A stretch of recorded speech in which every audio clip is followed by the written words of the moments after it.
Bonjour à tous et bienvenue, voici les sujets au programme de ce numéro. Henkel passe le relais à Héritage pour les marques d'entretien spécialisées, arrivée de la gamme lessive écolo de Procter & Gamble, doublé d'usine pour Maître Jacques d'Agrial, chiffres et marché, tendance consommation et enseigne P13 2021 de Kantar Worldpanel, Drive to Store, 77% des investissements pour les enseignes par Mind Retail. Voici l'heure de l'update news de We Upsell et c'est un plaisir de vous accompagner pour ce récapitulatif de l'actualité de la semaine autour des sujets de la distribution, de la relation client ou du field advocacy. Avec le soutien d'Upsells, force de vente supplétive, nous traiterons des tendances, des derniers chiffres et nouveautés. On se retrouve juste après ça. Update News, l'actualité conso et action commerciale de We Upsells. Tous les vendredis, un rendez-vous animé par Benoît et proposé par Upsell, spécialiste de la force de vente externalisée et supplétive. Henkel passe le relais à Héritage pour les marques d'entretien spécialisées. En juillet 2021, Henkel annonçait l'acquisition de Soigna, représentant Maison Verte, You, Ocedar ou Baran. Ce sont les marques écologiques d'entretien qui intéressaient le groupe allemand. Ainsi, Henkel décide de céder 7 marques spécialisées des Carrefour, Minidou, Mirror, Vigor, Terra ainsi que Baran et Ocedar. Elles ont toutes été reprises par une société nouvellement créée, la société Héritage. Héritage est constitué d'anciens salariés de Soigna, dont les anciens dirigeants Daniel Chassagnon et Richard Lerozet. Le montage financier est 100% français, la totalité des salariés et du management sont actionnaires et majoritaires, explique Daniel Chassagnon, désormais président du conseil de surveillance d'Héritage. La moitié des anciens salariés de Soigna ont voulu s'engager à nos côtés, cela nous a donné l'énergie pour lancer ce nouveau projet, ajoute Richard Lerozet, désormais directeur général d'Héritage.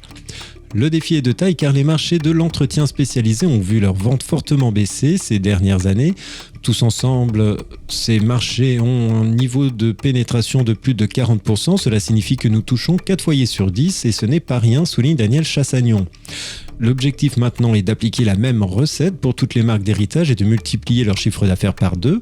Baran, Mirror et Ocedar ont plus de 100 ans, les autres ont plus de 50 ans. Elles ont leur place sur le marché de l'authentique basé sur des recettes historiques, les ingrédients d'antan et le local, poursuit Daniel Chassagnon.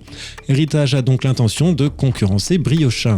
Nous avons maintenant la capacité de proposer des offres couplées sur le thème de la tradition et de jouer sur le temps fort promotionnel, confie Richard Lerozet, et de promettre de belles innovations pour dynamiser le marché en 2023. Arrivée de la gamme lessive écolo de Procter & Gamble, la France est un des 10 marchés prioritaires de Procter & Gamble, en particulier pour les produits naturels, et c'est pourquoi le groupe américain a créé la marque afin de se lancer sur le marché français des lessives écologiques. C'est le résultat de 2 ans de travail, explique Louis-François Daouz, directeur catégorie du linge et entretien de la maison de Procter & Gamble France et Benelux. La nouvelle marque se nomme Recette Essentielle, elle propose 3 références de lessive liquide classique format qui constituent l'essentiel des vente de lessive en France. Nous avons développé des formules efficaces avec un minimum d'ingrédients, 11 actifs maximum pour être précis, et elles sont à base d'au moins 70% d'ingrédients d'origine végétale, poursuit Louis-François Daoust. Côté packaging, les lessives sont conditionnées dans des flacons contenant 50% des plastiques recyclés. La recette essentielle propose aussi des éco-recharges représentant une économie de 70% de plastique par rapport à un flacon. Déjà leader du marché des lessives en France avec Ariel Dash, Procter & Gamble compte désormais peser sur le marché de l'écologie. Doublé d'usine pour Maître Jacques d'Agrial. La coopérative Agrial a annoncé avoir repris le site industriel en Saône-et-Loire. Il sera alloué à Maître Jacques, la filiale boucherie de la coopérative normande depuis 2012. Le bâtiment de 6500 m² sera étendu à 7200 m² pour une entrée en service prévue début 2023. Une cinquantaine d'emplois seront ainsi créés. Cette deuxième implantation pour Maître Jacques permettra de mieux servir les clients et par conséquent les consommateurs du sud et de l'est de la France avec une nette amélioration des délais de livraison. Ce projet soutiendra donc la croissance de Maître Jacques et souligne à quel point la coopérative continue d'investir, explique Stéphane Pauillac, directeur général de la branche viande d'Agrial. L'entreprise est en plein essor, elle commercialise 7500 tonnes de viande, elle a une forte activité dans les produits élaborés tant au libre-service qu'au rayon coupe des GMS. Maître Jacques a réalisé un chiffre d'affaires d'environ 60 millions d'euros en 2020 contre 40 millions d'euros en 2011. Chiffres et marchés, tendance consommation et enseigne P13 2021 de Kantar Worldpanel. Les ménages français ont diminué leurs dépenses courantes de moins 1,3% en décembre, mais le niveau des dépenses demeure néanmoins supérieur de plus 2,8% à l'avant-crise sanitaire. Une période durant laquelle les circuits de proximité online progressent chacun de 0,2 points, avec notamment une croissance très significative de la livraison à domicile, représentant 25% en valeur. Lidl enregistre plus 0,6 points de gain de PDM à 6,9%. Tous les leviers sont activés pour l'enseigne qui parvient à attirer 450 000 foyers supplémentaires tout en continuant à mieux fidéliser sa clientèle. Aldi a capté 2,7% des dépenses courantes, plus 0,4 points, et recruté près de 900 000 ménages, dont une partie toujours en provenance des anciens magasins Leader Price. Le mouvement Édouard Leclerc gagne 0,3 points en décembre à 22,9% de PDM grâce à une clientèle à la fois plus nombreuse et fidèle. En 2021, Édouard Leclerc a progressé de 0,5 points à 22,5% de PDM. Le groupe Carrefour a gagné 0,2 points de PDM à 20,2% grâce à une meilleure attractivité globale. Ce gain de part de marché est alimenté par Carrefour Market et Carrefour Proximité. Au cumul de l'année 2021, le groupe Carrefour gagne 0,2 points à 19,7% de PDM.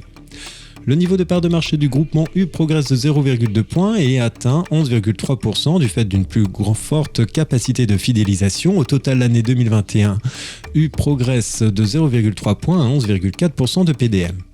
Progression de la part de marché des mousquetaires de 0,1 point à 15,2% de part de marché. En 2021, les mousquetaires atteignaient 16% de part de marché, soit 0,3 points de progression. 77% des enseignes veulent augmenter la part Drive to Store dans leurs investissements publicitaires. Sandrine Préfaux, Managing Director France de S4M, plateforme Drive to Store internationale et expert dans la génération de trafic en points de vente physiques et digitaux, appuie ce résultat au sein de Mind Retails. Qu'il s'agisse des directions marketing, data, digital ou client, je vois que les mutations digitales et sociétales du retail impactent les enjeux d'optimisation du ROI et le développement du business. Notre baromètre Retail Insight le confirme. Voici 6 des 15 grandes tendances qui ressortent de notre nouveau baromètre. Retail Insight, précisait-elle sur Mind Retails. Elle me semble former des axes clés pour les 12 mois qui viennent chez nos interlocuteurs du retail, précise-t-elle.